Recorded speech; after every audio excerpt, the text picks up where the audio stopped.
வணக்கம் அன்பான நேயர்களே, ஞானப்பிரகாசம் டாக்கிற்கு மீண்டும் உங்களை வரவேற்பதில் மகிழ்ச்சி. நான் உங்கள் தொகுப்பாளர் ஞானப்பிரகாசம். நான் உங்கள் தொகுப்பாளர் குழலினி. இன்னைக்கு நம்ம ஒரு ரொம்ப முக்கியமான அதே சமயம் கொஞ்சம் குழப்பமான ஒரு விஷயத்தை பத்தி அலச போறோம். இந்த ஆழமான அலசலுக்கு உங்களை வரவேற்கிறோம். அதாவது இன்னைக்கு பாத்தீங்கன்னா ஒரு பக்கம் தங்கத்தோட விலை வரலாறு காணாத உச்சத்தை தொட்டுட்டு இருக்கு. ஆமா, 10 கிராமுக்கு கிட்டத்தட்ட 1,75,000 ரூபாய். கரெக்ட். அந்த அளவுக்கு விலை ஏறிக்கிட்டு இருந்தாலும் மக்கள் நகைக்கடைகள்ல முண்டி அடிச்சிட்டு தங்கத்தை வாங்கிட்டு தான் இருக்காங்க. சந்தையில தேவை எகிரிக்கிட்டு தான் இருக்கு. ஆனா இதுல ஒரு பெரிய முரண்பாடு இருக்கு. நீங்க அந்த குஜராத் ஜிஃப்ட் சிட்டி பத்தி தானே சொல்ல வரீங்க? ஆமாங்க, குஜராத்தோட ஜிஃப்ட் சிட்டில இருக்கிற இந்திய சர்வதேச தங்கம் பரிமாற்ற மையம், அதாவது IIBXன்னு சொல்லுவோம் இல்லையா, அங்க தங்கத்தோட வர்த்தகம் எப்படி திடீர்னு 99% சரிஞ்சு கிட்டத்தட்ட 0 நோக்கி போச்சு? இந்த கேள்விதான் இன்னைக்கு நம்மளோட முழு நோக்கமும். கண்டிப்பா. ஏன்னா இது ஏதோ சாதாரண சந்தை வீழ்ச்சி கிடையாது. ஆமா, ஒரு வருஷத்துக்கு முன்னாடி 92 டன் அளவுக்கு நடந்த வர்த்தகம் இந்த வருஷம் முதல் 3 காலாண்டுகள்ல வெறும் 300 கிலோவா சுருங்கிடுச்சு. இதற்கான உண்மையான காரணத்தை நம்ம கிட்ட இருக்கிற தரவுகள், நீதிமன்ற குறிப்புகள், கட்டுரைகளை வச்சு தோண்டி எடுக்க போறோம். அதாவது நீங்க சொன்ன மாதிரி மக்கள்கிட்ட தேவை குறையல, வர்த்தகம் பண்ண ஆள் இல்லைன்னு சொல்ல முடியாது. இந்த வீழ்ச்சிக்கு முழு காரணமும் கொள்கை முடிவுகள் ஏற்பட்ட குழப்பங்கள், சட்ட போராட்டங்கள், அப்புறம் உலகளாவிய சந்தையை யார் கண்ட்ரோல்ல வச்சிருக்கிறது அப்படிங்கிற ஒரு பனிப்போர் தான். ஓஹோ, அப்போ இதுக்கு பின்னாடி ஒரு பெரிய அரசியலே இருக்குன்னு சொல்றீங்க? சரி, முதல்ல நாம அந்த IBXோட ஆரம்ப காலத்தை பத்தி பேசிடுவோம். ஏன்னா இது ஏதோ நேத்து ஆரம்பிச்ச சாதாரண இடம் கிடையாது இல்லையா? கண்டிப்பா இல்ல. 2022ல இந்தியாவோட முன்னணி பங்குச்சந்தை நிறுவனங்களான NSE, BSE, அப்புறம் MCX இவங்கெல்லாம் ஒன்னா சேர்ந்து தான் அந்த IBX தொடங்கினாங்க. துபாய்க்கும் லண்டனுக்கும் இணையா இந்தியாவிலேயே ஒரு சென்டர் வரணும்னு நினைச்சாங்க, கரெக்டா? ஆமா, GFT சிட்டில மட்டும் பாத்தீங்கன்னா 450 டன்களுக்கு மேல தங்கம், வெள்ளிய பாதுகாப்பா வைக்கக்கூடிய 3 மாபெரும் பெட்டகங்கள், அதாவது வால் செட் பண்ணாங்க. சென்னையில கூட ஒரு புது பெட்டகம் பயன்பாட்டுக்கு வந்துச்சு. ஓ, சென்னையிலயும் இருக்கா? பரவாயில்லையே. அது மட்டும் இல்ல, இவங்களோட டெக்னாலஜி உலகத்தரத்துல இருந்துச்சு. PDR, அதாவது புல்லியன் டெபாசிட்டரி ரிசீப்ட்ஸ்ங்கிற முறையில வர்த்தகம் நடக்கும். ஒரு நிமிஷம், இந்த PDR அப்படிங்கிறது கொஞ்சம் புதுசா இருக்கு. அப்படின்னா என்ன? ஒன்னும் இல்ல, பெட்டகத்துல இருக்கிற உங்க தங்கத்தை நீங்க ஒரு இமெயில் அனுப்புற மாதிரி ரொம்ப வெளிப்படையாகவும் வேகமாகவும் மின்னணு முறையிலேயே வித்துக்கலாம், வாங்கிக்கலாம். ஒவ்வொரு 30 நிமிஷத்துக்கும் செட்டில்மெண்ட் நடக்கும். ஆஹா, கேட்கவே ரொம்ப சூப்பரா இருக்கே. ஒரு நாளைக்கு 3 தடவை பண பரிவர்த்தனை செட்டில்மெண்ட் வேற பண்றாங்கன்னு படிச்சேன். கரெக்ட். அவ்வளவு நேர்த்தியான கட்டமைப்பு அது. இதெல்லாம் சரி. ஆனா இந்த மையம் ஆரம்பத்துல ஒரு அசுர வளர்ச்சியை சந்திச்சது இல்லையா? அதுக்கு முக்கிய காரணம் இந்தியாவுக்கும் ஐக்கிய அரபு அமீரகத்துக்கும் இடையிலான அந்த சீபா ஒப்பந்தம் தானே? ஆமா, 100% அதுதான் காரணம். அந்த ஒப்பந்தத்தின் கீழ் தங்கம் இறக்குமதி பண்றவங்களுக்கு 1% சுங்கவரி சலுகை கொடுத்தாங்க. அதுதான் இதோட ஆணிவேர். எனக்கு இங்க ஒரு சின்ன சந்தேகம். அதாவது தங்கம் மாதிரி கோடிக்கணக்கான ரூபாய் புழங்குற ஒரு பிசினஸ்ல 1% அப்படிங்கிறது ரொம்ப சின்ன நம்பரா தெரியலையா? அந்த 1%த்துக்காகவா எல்லாரும் கிஃப்ட் சிட்டியை தேடி வந்தாங்க? பார்க்கறதுக்கு அது சின்ன நம்பர் தான். ஆனா தங்க வியாபாரத்தோட அடிப்படை லாப வரம்பு, அதாவது மார்ஜின் ரொம்ப ரொம்ப குறைவு. ஓ, அப்படியா? நான் நினைச்சேன் தங்கம் விக்கிறவங்க நிறைய லாபம் வச்சு வைப்பாங்கன்னு.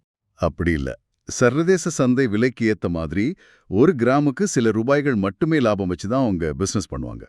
அப்படி இருக்கும்போது அந்த 1% சுங்கவரி சலுகை ஒரு வியாபாரியோட மொத்த லாபத்தையே 2 மடங்காவோ இல்ல 3 மடங்காவோ மாத்திடும். வாவ், அப்போ அது மிகப்பெரிய விஷயம். ஆமாங்க. இதனால தான் 2024-25 நிதியாண்டுல மட்டும் சுமார் 92 டன் தங்கம் இந்த IIBX வழியா இறக்குமதியாச்சு. 2025 மார்ச் மாசத்துல நாங்க 100 டன் மைல்கல்ல எட்டிட்டோன்னு IIBX கொண்டாடினாங்க. எல்லாமே சரியா போயிட்டு இருந்திருக்கு. தங்கத்துக்காகவே பிரத்யேகமா ஒரு எக்ஸ்பிரஸ் ஹைவே போட்ட மாதிரி டோல்கேட்ல சலுகை, டிராஃபிக் இல்லாத பயணம்னு சூப்பரா போயிருக்கு. ஆனா திடீர்னு இந்த வருஷம் என்னாச்சு? எப்படி அந்த எக்ஸ்பிரஸ் ஹைவேல வாகனங்களே போகாம முடங்கி போச்சு? அதுக்கு காரணம் அந்த ஹைவேல யார் யாரெல்லாம் பயணிக்கலாம் அப்படிங்கிற விதிகளை அரசாங்கம் மாத்தினதுதான். அதாவது அந்த கோட்டா விதிகளை சொல்லேமியா? ஆமா, TRQன்னு சொல்லுவாங்க, டாரிஃப் ரேட் கோட்டா. அதோட கொள்கைகளை வெளிநாட்டு வர்த்தக தலைமை இயக்குநரகம், அதாவது டிஜிஎஃப்டி அடிக்கடி மாத்திக்கிட்டே இருந்தாங்க. அதுதான் இந்த மொத்த முடக்கத்துக்கும் காரணம். இத நாம கொஞ்சம் ஆழமா பார்க்கணும். பாத்தீங்கன்னா 2025-26 நிதியாண்டிற்கு 180 டன் தங்க ஒதுக்கீடா நிர்ணயம் பண்ணாங்க. சரியா சொன்னீங்க. இந்த 150 டன்னும் முழுசா பயன்பட்டிருந்தா IIBX இன்னும் எங்கேயோ போயிருக்கும். ஆனா டிஜிஎஃப்டி என்ன பண்ணாங்க? ஆரம்பத்துல நகை உற்பத்தியாளர்கள் மட்டும்தான் அப்ளை பண்ண முடியும்னு சொன்னாங்க. அப்புறம் ஏப்ரல் மாசம் ஏப்ரல் 2023ல விதிகளை கொஞ்சம் தளர்த்துனாங்க. ISC கோட், அதாவது இம்போர்ட் எக்ஸ்போர்ட் கோட் வச்சிருக்கிற எந்த ஒரு இறக்குமதியாளரும் விண்ணப்பிக்கலாம்னு சொல்லிட்டாங்க. இது எனக்கு சுத்தமா புரியல. தங்கம் ரொம்ப பெரிய துறை. அதுல சும்மா ஒரு இம்போர்ட் எக்ஸ்போர்ட் கோடு வச்சிருக்கிற யார வேணாலும் உள்ள விட்டா அது மார்க்கெட்ட குழப்பாதா? கண்டிப்பா குழப்பம். டிஜிஎஃப்டி சந்தையை விரிவுபடுத்தணும்னு நினைச்சிருக்கலாம். ஆனா நீங்க சொன்ன மாதிரி விதிகளை தளர்த்தின உடனே அந்த 1% லாபத்துக்காக எல்லாரும் முண்டியடிச்சிட்டு உள்ள வர ஆரம்பிச்சுட்டாங்க. நிலைமை கைமீறி போயிருக்கும்னு நினைக்கிறேன். ரொம்பவே. எந்த அளவுக்குன்னா அவங்க நிர்ணயம் செஞ்ச ஒதுக்கீட்டை விட 25 மடங்கு அதிகமான விண்ணப்பங்கள் குவிஞ்சிடுச்சு. விண்ணப்பதாரர்களோட எண்ணிக்கை ஒரே வருஷத்துல 253% கூடிடுச்சு. அட பாவமே. இத கேக்கும்போது எனக்கு ஒரு உதாரணம் தான் ஞாபகத்துக்கு வருது. சொல்லுங்க. அதாவது ஒரு விமான நிறுவனம் எங்க பிளைட்ல யார் வேணாலும் ஃப்ரீயா போகலான்னு அனௌன்ஸ் பண்றாங்க.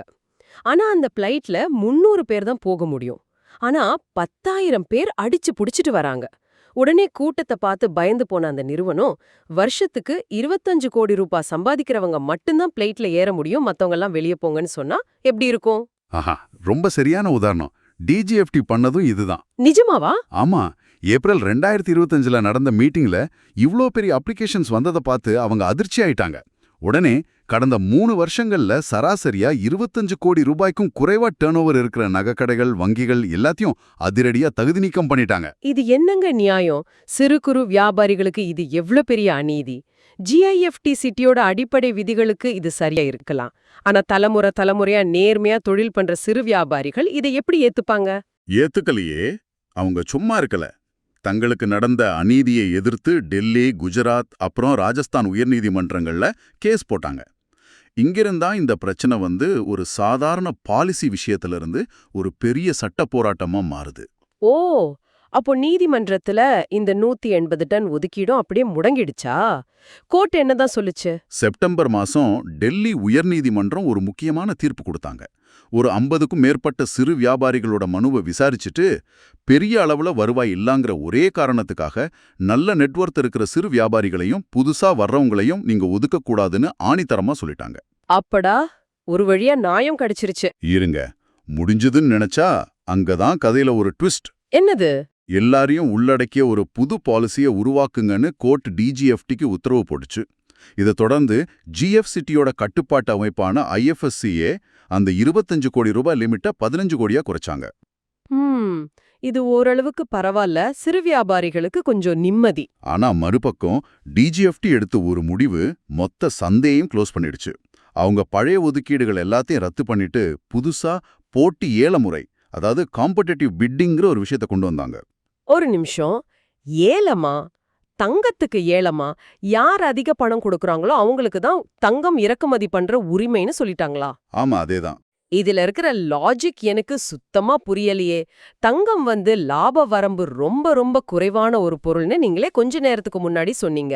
அப்படி இருக்கும்போது அதை இறக்குமதி பண்ற உரிமைக்காகவே ஏலத்துல ஒரு பெரிய தொகையை கொடுத்தா அவங்களுக்கு எப்படி லாபம் நிக்கும்? அந்த 1% சலுகையே இந்த ஏலத்துல அடிபட்டு போயிடாதா? எக்ஸாக்ட்லி, நீங்க கரெக்டா அந்த பாயிண்ட புடிச்சிட்டீங்க. இந்த ஏல முறையோட அபத்தமே அதுதான். இந்திய புல்லியன் மற்றும் ஜுவல்லர்ஸ் சங்கத்தோட, அதாவது IBJOட தேசிய செயலாளர் சுரேந்திர மேத்தா இது ரொம்ப கடுமையா விமர்சனம் பண்றாரு. அவர் என்ன சொல்றாரு? அவர் கேக்குறது ரொம்ப சிம்பிளான கேள்வி.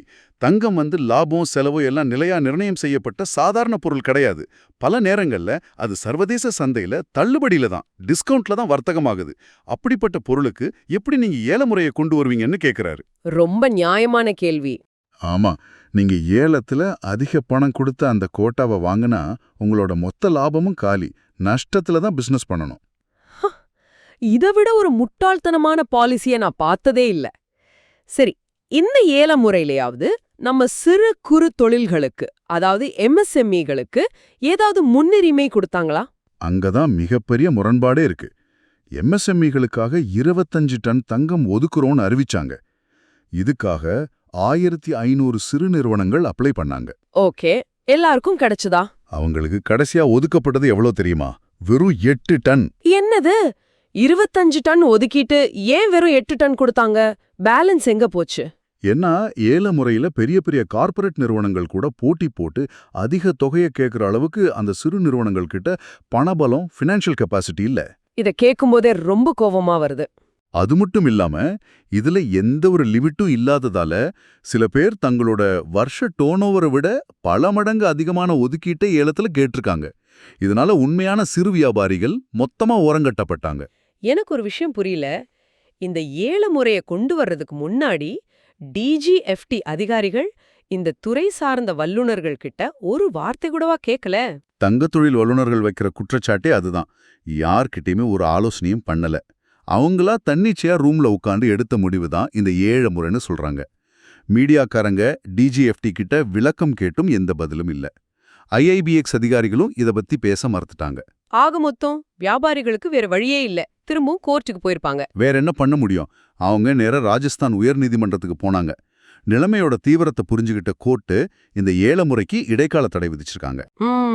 அப்போ மார்ச் 17ஆம் தேதி நடக்க போற அடுத்த கட்ட விசாரணைக்காக மொத்த மார்க்கெட்டும் காத்துட்டு இருக்கு. ஆமாங்க. அது வரைக்கும் அந்த 180 டன் தங்கம் யாருக்கும் பயன்படாம அப்படியே முடங்கி கிடக்க போகுது. உண்மைதான். 1 கிலோ தங்கம் கூட அந்த ஒதுக்கீட்டின் கீழ் இதுவரைக்கும் வர்த்தகம் செய்யப்படல. அதுதான் இப்போதே யதார்த்தம்.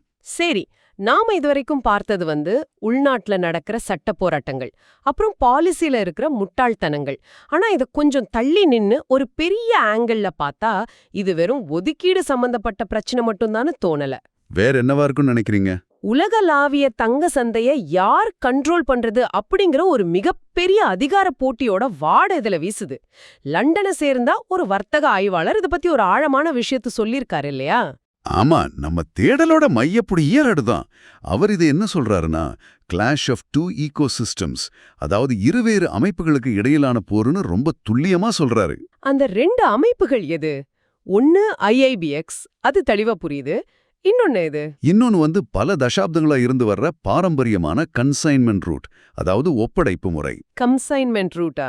அப்படின்னா என்ன? அதாவது சர்வதேச அளவுல இருக்கிற மிகப்பெரிய புல்லியன் பேங்க்ஸ் அவங்களோட தங்கத்தை இந்தியாவில் இருக்கிற சில குறிப்பிட்ட அங்கீகரிக்கப்பட்ட வங்கிகளுக்கு அனுப்பி வைப்பாங்க. உள்ளூர்ல அந்த தங்கம் வித்ததுக்கு அப்புறம் தான் அதற்கான பணம் அந்த சர்வதேச வங்கிகளுக்கு போகும். ஓஹோ, அப்போ மார்க்கெட்டுக்கு எவ்ளோ தங்கம் வரணும், எப்போ டிமாண்ட் கிரியேட் ஆகணும், அதுக்கான விலை என்ன, பிரீமியம் என்ன, இது எல்லாத்தையுமே இந்த சில பெரிய சர்வதேச வங்கிகளை தான் முடிவு பண்ணுது, அப்படிதானே? 100க்கு 100 சரி. இது ஒரு வகையான ஏகபோக உரிமை, மோனோபோலின்னு சொல்லலாம்.